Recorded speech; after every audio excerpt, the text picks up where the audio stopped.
suéltale esa la que dice, desnúdate ahora.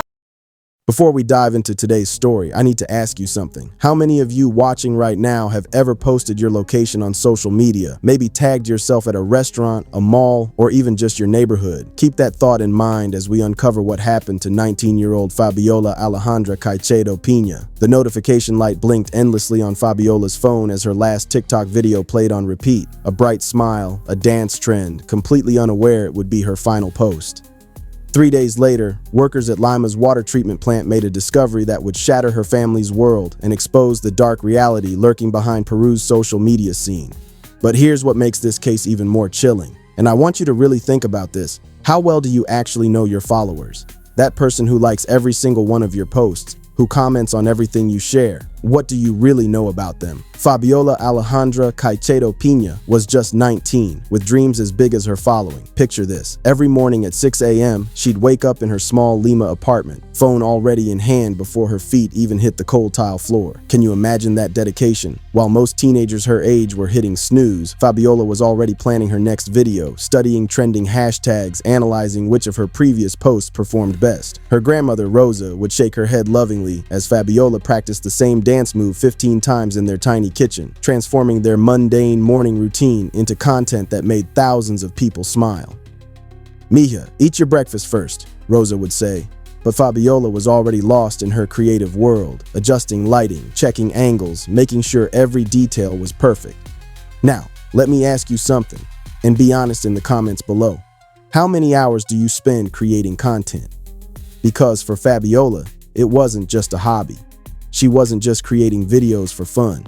She was building a future, brick by brick, post by post. Each like, each comment, each new follower represented hope for her family's financial struggles. You see, her mother, Carmen, worked double shifts at a local market in one of Lima's busiest districts. Can you picture that? Waking up at 4 a.m. to arrange fresh produce, dealing with demanding customers all day, then coming home to count coins, wondering if there would be enough for next month's rent. But Fabiola's growing online presence felt like their golden ticket to something better. She'd sit with her younger sister Maria every night, showing her the analytics on her phone. "Look, Maria, we gained 200 followers today. This brand wants to send me makeup to review. We're going to move out of here soon and get a place with a real kitchen where Abuela can cook properly." Here's what's heartbreaking, and I want you to think about this. Fabiola would whisper to Maria about brand partnerships, about moving to a bigger place with actual bedrooms instead of sharing a converted living room, about making their mother proud and finally giving her a break from those grueling market shifts. But fame, even small-scale internet fame, comes with shadows that most people never see. The comments weren't always kind. Picture scrolling through hundreds of messages and finding ones that make your skin crawl.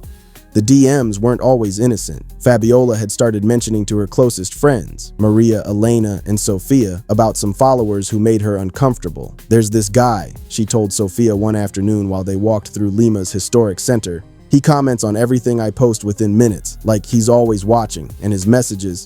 She showed Sofia her phone, and Sofia's face went pale. "Fabi, you need to block him." But here's the thing that so many content creators face, and maybe you can relate to this. Where do you draw the line between engaging with your audience and protecting yourself?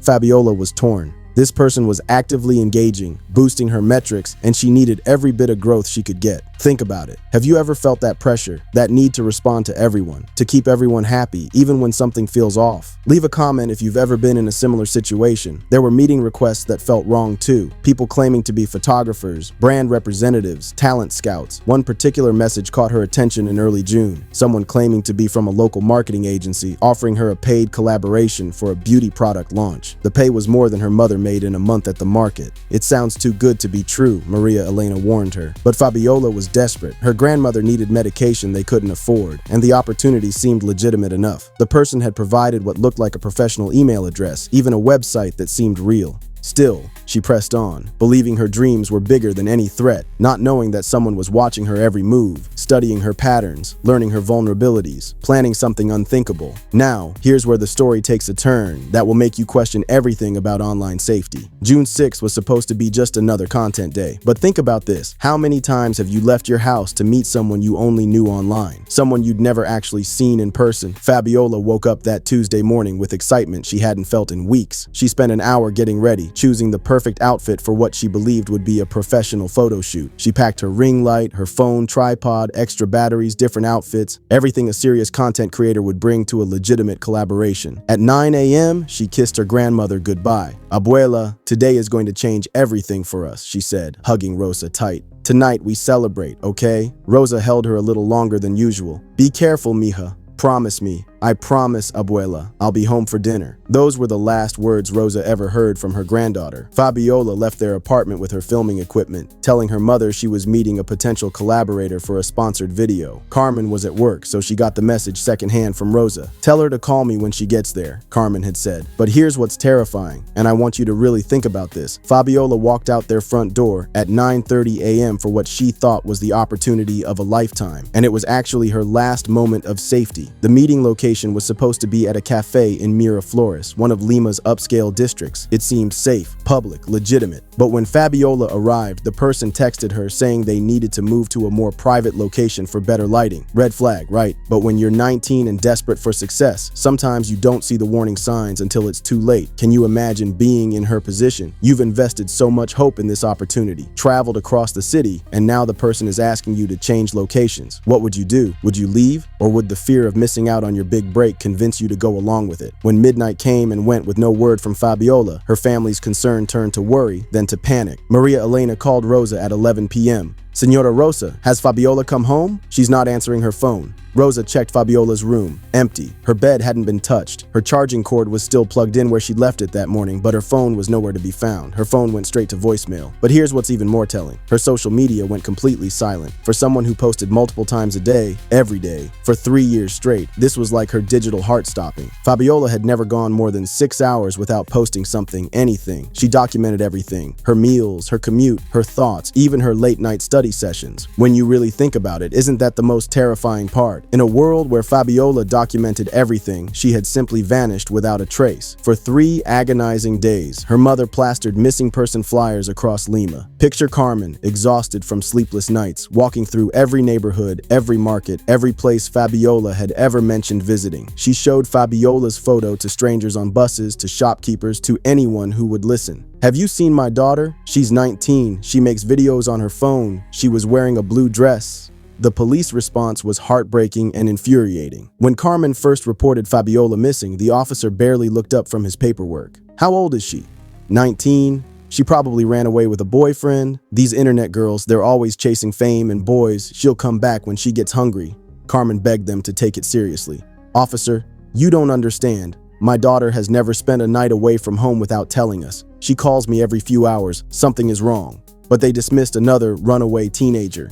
3 days of crucial investigation time, lost because they couldn't see past their assumptions. Maria started her own investigation. She went through Fabiola's laptop, her social media accounts, trying to find any clue about who she might have been meeting. That's when she found the messages about the collaboration, the meeting that was supposed to change their lives. On June 9th at 10:15 a.m., workers at the La Atarjea water treatment plant in Lima made a discovery that would haunt them forever. Juan Carlos Martinez, a veteran at the facility, spotted what looked like debris near the intake area. As he got closer, he realized the unthinkable. It wasn't debris, it was the remains of Fabiola. Fabiola was just 17, a cheerful, creative teen whose TikTok dances and bright smile had gained her a loyal following. Her last video was still being liked, commented on, and shared. Even as her family was identifying her body, her comment section became an accidental memorial. "Where are you, Fabi? Queen, you haven't posted in days." No one knew they were speaking into silence. Fabiola had dreams. She wanted to lift her family out of poverty. She lived with her mother, Rosa, her aunt, Carmen, and her younger sister, Maria. She wasn't naive, just hopeful, and someone took advantage of that. Investigators discovered dozens of messages in her inbox, fake accounts posing as talent scouts, promises of influencer deals, carefully written lies designed to seem real. They knew her schedule, her locations, and her financial stress. It wasn't random, it was predatory. The person who contacted her had studied her for weeks. They lured her in with the perfect offer. She met them and never came back. Her family is shattered. Rosa hasn't moved her ring light from the kitchen corner where Fabiola filmed. Carmen can't return to work. Maria deleted her social media. "Every notification makes me think it's her," she said. Fabiola's death reveals the dark truth behind social media fame. The same platforms that gave her visibility also made her a target. She was watched, tracked, exploited. This could happen to anyone. She wasn't reckless. She was vulnerable, trusting, and visible. So ask yourself, do you verify people before meeting them? Do you tell someone where you're going? Do you meet in public? Do you trust your gut when something feels off? Fabiola's family doesn't want revenge. They want awareness. They want her story to protect others. Please share this message. Talk about digital safety. Warn your friends, your siblings, your children. Fabiola deserved to live, to grow, to thrive. But someone's evil took that away. Let her story be the reason another life is saved. Rest in peace, Fabiola. You were loved, and now your story will protect others.